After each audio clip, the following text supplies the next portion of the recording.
Di tengah hiruk-pikuk malam Jakarta yang basah oleh hujan deras, Aisyah berdiri di depan pintu rumah mewah keluarga Rina. Tangannya gemetar memegang ponsel yang baru saja menerima pesan darurat. Tolong pura-pura jadi pacarku malam ini. Keluargaku curiga aku lesbi, begitu isi pesan itu dari Rina, sahabatnya sejak SMA yang selalu menyembunyikan rahasia besar. Aisyah, seorang jurnalis muda yang biasa menyelidiki korupsi, tidak pernah membayangkan bahwa malam itu akan mengubah segalanya, dari pura-pura menjadi terlalu nyata, dan dari persahabatan menjadi luka yang dalam. Aisyah menarik napas dalam-dalam, menekan bel pintu.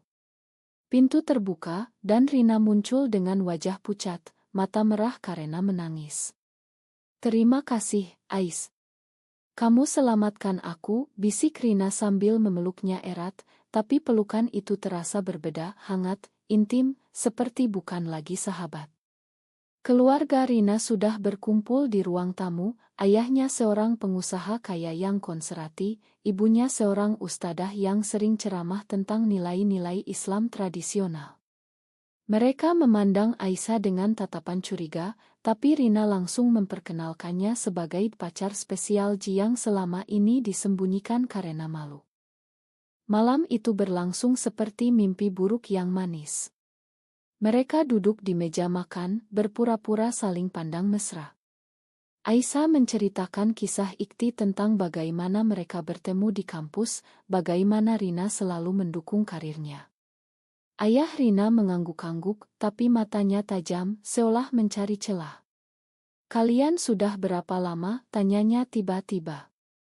Rina memegang tangan Aisyah di bawah meja, jarinya menekan kuat, sinyal untuk berbohong. 6 bulan, Pak, jawab Aisyah dengan senyum palsu, tapi hatinya berdegup kencang. Ini bukan investigasi biasa, ini permainan emosi yang berbahaya. Setelah makan malam, keluarga Rina mulai membuka pembicaraan serius. Ibu Rina, Bu Siti, mengeluarkan album foto lama, menunjukkan Rina kecil yang lucu. "Kami ingin Rina segera menikah, Aisyah. Tapi kalau dia sudah punya pacar seperti kamu, ya sudahlah. Asal jangan seperti teman-temannya yang menyimpang." Kata menyimpang li itu menusuk seperti pisau. Aisyah tahu maksudnya, lesbian, sesuatu yang dianggap tabu di masyarakat Indonesia yang mayoritas Muslim. Rina tersenyum kaku, tapi Aisyah merasakan getar tangannya. Malam itu, saat mereka berpura-pura tidur di kamar Rina, Aisyah berbaring di sampingnya, mendengar isak tangis pelan. "Kenapa aku harus begini, Ais? Kenapa aku suka perempuan?" Pagi harinya, Aisyah bangun dengan perasaan aneh. Rina sudah bangun, membuat kopi untuknya. "Terima kasih semalam.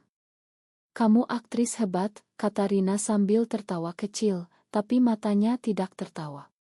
Aisyah merasa ada sesuatu yang berubah di dirinya sendiri. Selama ini, dia menganggap dirinya straight, tapi sentuhan Rina malam tadi mengganggu. Dia pulang ke apartemen kecilnya di kawasan Kemang, tapi pikirannya terus kembali ke Rina. Pesan masuk, "Ayahku senang denganmu. Mungkin kita harus lanjutkan ini sementara." Aisyah menatap layar ponsel, jantungnya berdetak. Apa yang dia lakukan? Ini hanya bantuan sahabat, tapi kenapa terasa seperti jebakan? Hari-hari berikutnya, permainan itu berlanjut. Rina mengajak Aisyah ke acara keluarga, pesta ulang tahun sepupunya di Bogor. Di sana mereka harus berpura-pura lagi, saling gandeng tangan, berbisik mesra. Tapi di balik itu, Aisyah mulai melihat sisi Rina yang sebenarnya. Rina, seorang desainer grafis berbakat, selalu ditekan keluarga untuk menikah dengan pria kaya. "Aku nggak bisa bilang yang sebenarnya, Ais. Mereka akan usir aku," cerita Rina saat mereka berdua di taman. Aisyah mendengarkan, tapi hatinya mulai ragu. Apakah ini benar? Membantu Rina berbohong atau justru menyakiti dirinya sendiri? Konflik pertama muncul saat Aisyah bertemu dengan mantan pacar Rina, seorang wanita bernama Lina yang datang tiba-tiba ke pesta. Lina memandang mereka dengan mata penuh dendam. "Jadi ini penggantimu, Rin," katanya sinis. Rina panik, menarik Aisyah pergi. Di mobil pulang, Rina menjelaskan, "Lina dulu pacar asliku.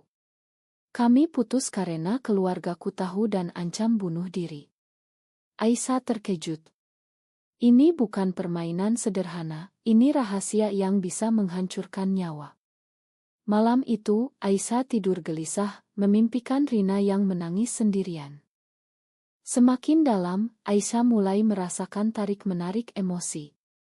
Saat mereka berdua jalan-jalan di Monas, Rina memegang tangannya lagi, tapi kali ini bukan pura-pura. "Aku suka kalau begini, Ais." Seperti nyata. Aisyah menarik tangannya pelan, tapi hatinya bergejolak. Apakah dia mulai jatuh cinta? Atau ini hanya ilusi dari peran yang dia mainkan? Di kantor, rekan kerjanya curiga. "Kamu sering keluar malam-malam, Ais. Pacar baru?" Aisyah menggeleng, tapi dustanya semakin menumpuk.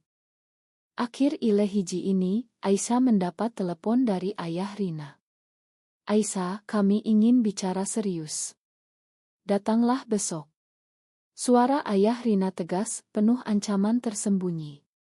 Aisyah tahu permainan ini mulai berbahaya. Apa yang akan dia katakan? Berbohong lagi, atau ungkap kebenaran yang bisa hancurkan Rina? Aisyah tiba di rumah Rina keesokan harinya, hatinya berdebar seperti genderang perang. Ayah Rina, Pak Hadi, duduk di kursi kepala keluarga, matanya menembus jiwa. "Aisyah, kami senang kamu pacar Rina. Tapi kami perlu bukti." "Kalian sudah serius?" tanyanya langsung. Rina duduk di samping Aisyah, wajahnya tegang, memohon dengan mata. Aisyah menelan ludah, memilih berbohong lagi. "Ya, Pak. Kami serius. Bahkan kami rencanakan masa depan bersama." Kata-kata itu keluar begitu saja, tapi setelahnya, Aisyah merasa mual. Ini bukan lagi bantuan, ini pengkhianatan terhadap dirinya sendiri. Setelah pertemuan itu, Rina memeluk Aisyah di kamar. "Kamu luar biasa, Ais. Aku nggak tahu gimana tanpa kamu." Pelukan itu lama, terlalu lama, dan Aisyah merasakan detak jantung Rina yang cepat. Mereka berpisah, tapi benih keraguan mulai tumbuh. Di apartemennya, Aisyah menatap cermin, bertanya pada bayangannya, "Siapa kamu sebenarnya?" Dia ingat masa kecilnya di Surabaya, dibesarkan oleh orang tua yang liberal tapi tetap menekankan norma sosial. "Jangan ikut tren aneh-aneh," kata ibunya dulu. Tapi sekarang, Aisyah merasa tren itu menyentuh hatinya. Hari-hari berlalu dengan rutinitas pura-pura. Mereka pergi ke mal di Jakarta Pusat, berbelanja seperti pasangan biasa. Tapi di sana, Aisyah melihat pasangan lesbian lain yang berpegangan tangan terang-terangan. Lihat mereka, Rin. Bebas sekali. Rina menggeleng.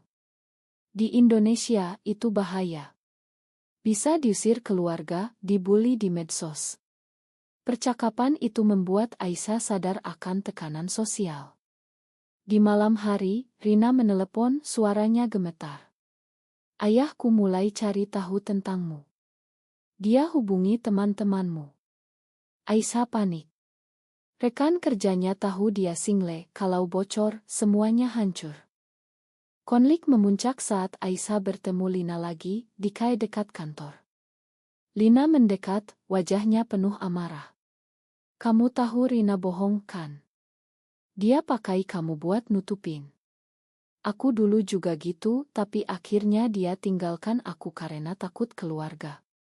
Aisyah terdiam, tapi Lina melanjutkan, "Rina nggak berani keluar dari lemari. Kamu akan terluka." Setelah itu, Aisyah konfrontasi Rina. "Benarkah Lina bilang?" Rina menangis. "Ya, Ais. Aku takut. Tapi denganmu rasanya beda. Aku mulai suka kamu beneran. Pengakuan itu seperti bom. Aisyah pulang, pikirannya kacau. Dia mulai mencari tahu tentang komunitas LGBT di Indonesia, membaca artikel tentang diskriminasi, Atwa Mui yang menentang, dan cerita orang-orang yang diusir keluarga. Hatinya terbelah antara kasihan pada Rina dan ketakutan pada perasaannya sendiri. Malam itu mimpi buruk datang. Dia melihat Rina menikah dengan pria, meninggalkannya sendirian. Esoknya keluarga Rina mengadakan arisan. Aisyah dipaksa hadir, berpura-pura lagi. Tapi di sana, Tante Rina yang cerewet bertanya, "Kalian sudah pikir nikah? Di masjid mana?" Aisyah tersedak, Rina menyelamatkan dengan jawaban samar. Tapi setelah acara, Rina bilang, "Mungkin kita harus putus pura-pura. Ini terlalu berat buatmu." Aisyah marah. "Kenapa sekarang? Setelah aku mulai ragu dengan diriku sendiri." Mereka bertengkar pertama kali, suara meninggi di mobil. "Kamu yang minta aku bantu. Sekarang kamu mau mundur," jerit Aisyah. Pertengkaran itu meninggalkan luka. Aisyah menghindari Rina selama seminggu, fokus pada pekerjaan. Tapi pesan datang, "Ma, Ais. Aku butuh kamu. Ada masalah besar." Aisyah datang ke rumah Rina, menemukan ayahnya marah besar. "Aku tahu kalian bohong. Lina bilang semuanya." Rina menangis, ayahnya mengancam, "Kalau kamu lesbi, keluar dari rumah ini." Aisyah berdiri di tengah badai, harus memilih, bohong lagi atau biarkan Rina hancur. Dia memilih bohong. "Tidak, Pak. Kami sungguhan." Lina cuma iri. Ayah Rina ragu, tapi menerima sementara. Tapi harga yang dibayar Aisyah mahal, dia mulai jatuh cinta pada Rina, tapi tahu ini semua palsu. Di akhir ile ini, Rina memeluknya lagi. "Terima kasih. Aku cinta kamu." Kata cinta itu ambigu, membuat Aisyah semakin terjebak. Badai semakin kencang. Setelah insiden dengan ayah Rina, Aisyah merasa seperti hidup di tepi jurang. Setiap hari, dia berjuang dengan konflik batin, apakah perasaannya pada Rina nyata, atau hanya ilusi dari peran yang dia mainkan. Di kantor, dia sulit konsentrasi, investigasi korupsi yang sedang dikerjakannya terbengkalai. Rekan kerjanya, Budi, bertanya, "Kamu kenapa, Ais? Kayak orang lagi jatuh cinta." Aisyah tersenyum pahit, tapi dalam hati, dia tahu itu benar. Rina semakin bergantung padanya. Mereka bertemu lebih sering, bukan lagi pura-pura. Di pantai Ancol, mereka duduk melihat matahari terbenam. "Ais, kalau aku berani bilang ke keluarga, kamu mau jadi pacarku beneran?" tanya Rina pelan. Aisyah terdiam, hatinya berperang. Di satu sisi, dia merasakan getar saat bersama Rina, di sisi lain, dia takut stigma sosial. "Indonesia bukan tempat mudah buat kita, Rin. Keluargamu, teman-teman, bahkan tetangga bisa benci kita." Konflik sosial mulai muncul. Di medsos, ada postingan dari teman Rina yang curiga. "Rina kok sering sama Aisyah? Kayak lebih dari sahabat." Komentar-komentar jahat bermunculan, "Hati-hati, jangan-jangan mereka." Rina panik, menghapus akunnya. Tapi tekanan dari keluarga lebih parah. Ibu Rina mulai mengatur jodoh dengan anak temannya, seorang pemuda kaya bernama Andi. "Kamu harus ketemu Andi, Rin." "Aisyah cuma teman, kan," kata Bu Siti. Rina menolak, tapi ayahnya memaksa. Aisyah tahu tentang Andi dari Rina. "Aku nggak mau, Ais. Tapi kalau nggak, mereka usir aku." Aisyah marah pada sistem yang menekan. Dia mulai mencari dukungan, bergabung dengan grup online anonim. Di sana, dia baca cerita serupa, perempuan yang dipaksa nikah, yang bunuh diri karena tak tahan. Hatinya semakin berat. Malam itu, dia konfrontasi dirinya sendiri, apa aku lesbi? Atau bi? Kenapa ini terjadi sekarang? Puncak di Ile ini datang saat acara pertemuan dengan Andi. Rina dipaksa datang, Aisyah ikut diam-diam, di restoran mewah di Senayan, Aisyah sembunyi di meja sebelah, mendengar percakapan. Andi bicara sombong, aku bisa buat kamu bahagia, Rin. Lupain masa lalu.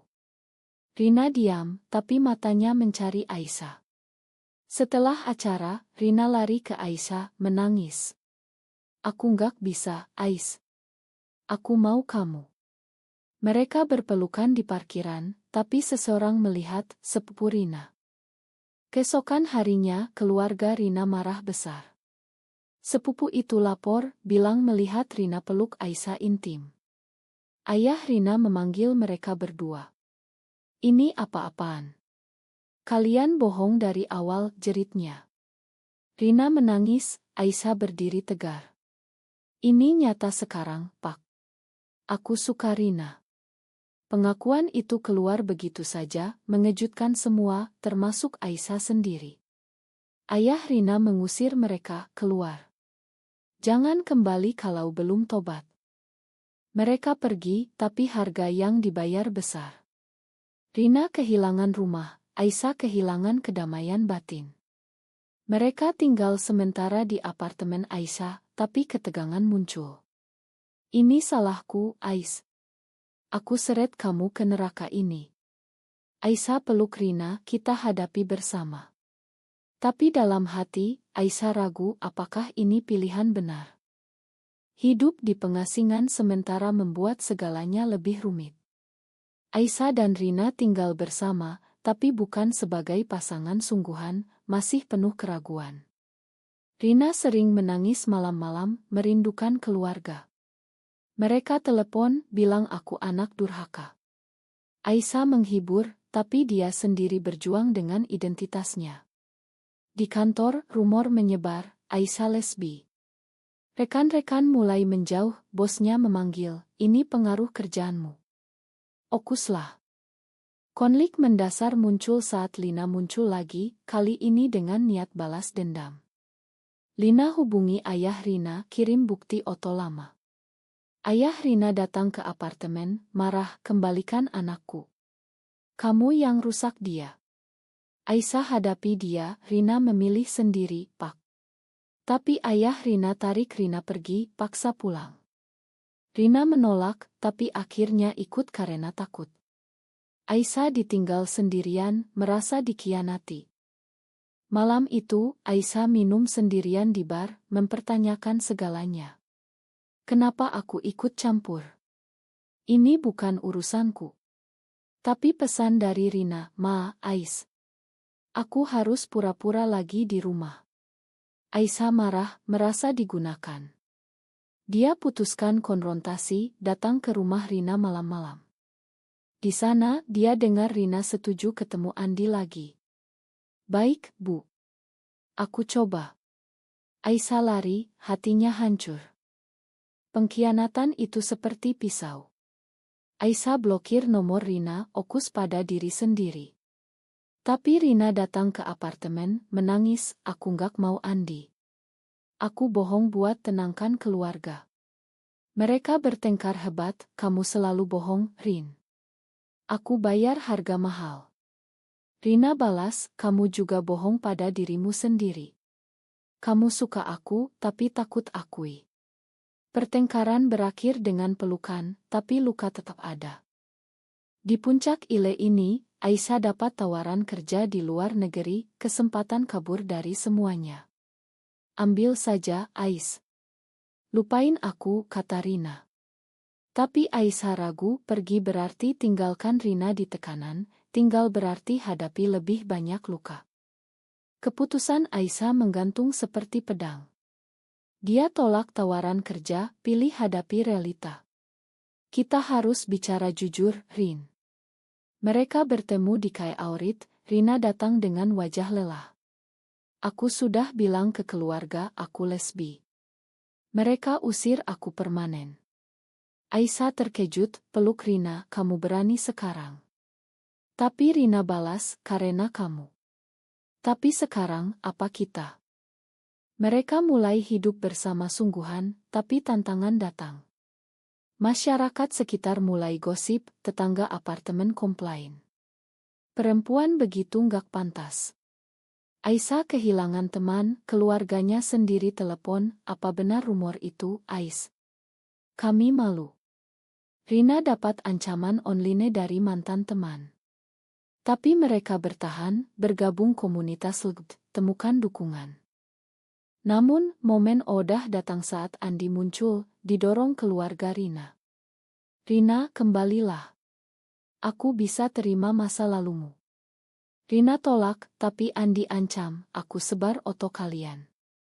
Aisyah marah, lapor polisi, tapi di Indonesia, perlindungan lebih minim. Mereka hadapi stres, hampir putus. Di akhir, Rina dapat tawaran kerja di Bali, jauh dari Jakarta. Ikut aku, Ais. Mulai baru. Aisyah setuju, tapi sebelum pergi, dia hubungi ayah Rina. Pak, Rina bahagia sekarang. Tolong pahami. Ayah Rina diam, tapi tak tolak. Mereka pindah, temukan kedamaian relati. Tapi cerita tak berakhir bahagia sempurna. Di Bali, mereka lihat pasangan lain yang masih sembunyi. Aisyah bertanya pada dirinya, apakah semua pengorbanan ini pantas? Apakah cinta mereka benar, atau hanya reaksi dari tekanan?